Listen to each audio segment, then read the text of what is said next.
What's going on, guys? Just finished my morning workout and I had this thought. I'm going to start sharing more thoughts after my morning workout. And this one it touches on the film industry, the martial arts world, and the music industry.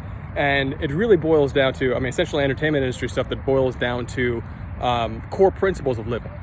And it's really interesting, the challenges that I've found, not only myself to experience, but especially people that I know in the industry, in the film industry, are essentially the concept of getting something made.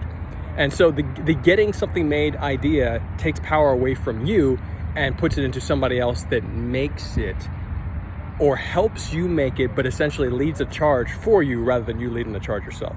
So when you get a film made, get your show made, somebody else is giving you the green light, quote unquote.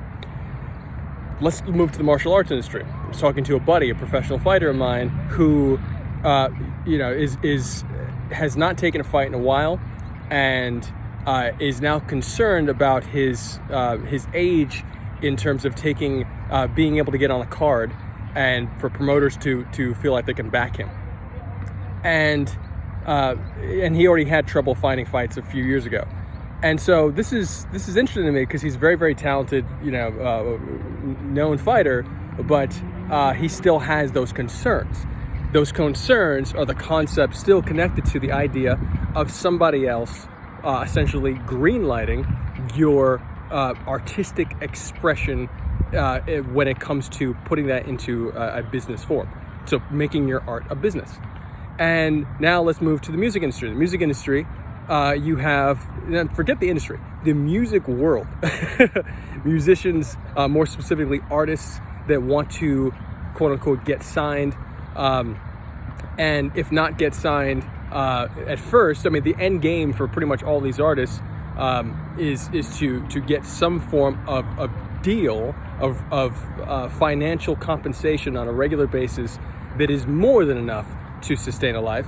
And the really interesting thing there is that concept of getting signed, of finding those partnerships, of essentially finding somebody else that validates your artistic expression in business form. So all three of these are really interesting to me because I've watched, everything I'm doing right now in life in terms of my company, Real World. I still have my production company, Creative Impulse Entertainment. All this stuff, the journey I had with Creative Impulse, building it for 17, 18 years now, has been watching people, has been making the choice to do things myself, but also watching people and getting sucked into the feeling of potentially needing another entity outside of myself to validate my proposition, my value proposition. The value I offer, that I'm proposing to the world, that I'm offering, someone else has to validate that. And that has been probably one of the biggest pitfalls that I've experienced in my career, is just the thinking that is necessary. And every time I've thought it's necessary, it's actually held me back from making massive achievements. And the second I remove that thing, the achievement that I make is one that I could have made weeks, months, even years prior if I had just removed that little blockage. And it's always the same blockage. It's always that concept of, who outside of me, what outside of me validates and essentially gives me permission to be as bright and as magnetic as I can be. Myself, my art, the service I provide to the world through those skills. So I'm sharing this video because when I say that everything I'm doing in my life right now is kind of connected to this concept, it's connected to the concept of oneness. The recognition that the challenge that you face in one area is likely the challenge that you'll face in every area. From a mechanical standpoint, it may change form. The challenge may change in manifestation. It may look different in one area and another, and that's essentially what happens across entertainment world. When I talk about the martial arts world, my buddy who wants to get a fight, martial arts is very, very spiritual. I just finished training. Martial arts, very, very spiritual experience. All of these things, all these disciplines, any discipline could be a very, very spiritual experience.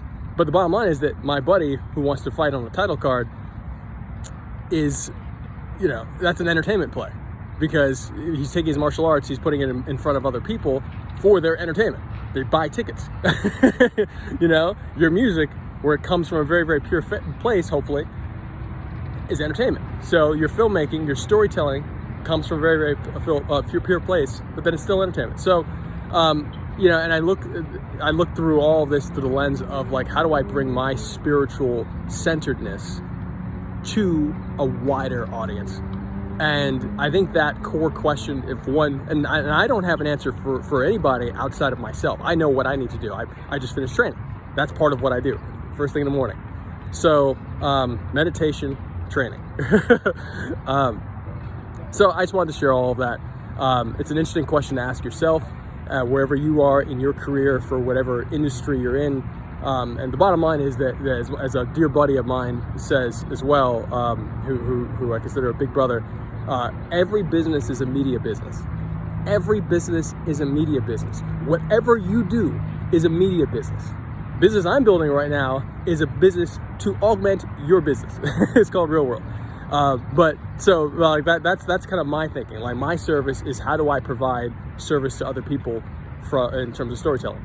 But part of that is the recognition. The only way to actually be able to tell your story the best is for you to ask yourself great questions and get yourself the answers you need, and let them come to you. So yeah, just wanted to share that thought.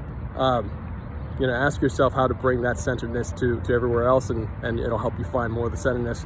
I'm still working on that myself. So anything I ever share is always from a place of in process, rather than a place of having achieved. So I love you, and I'll talk to you soon.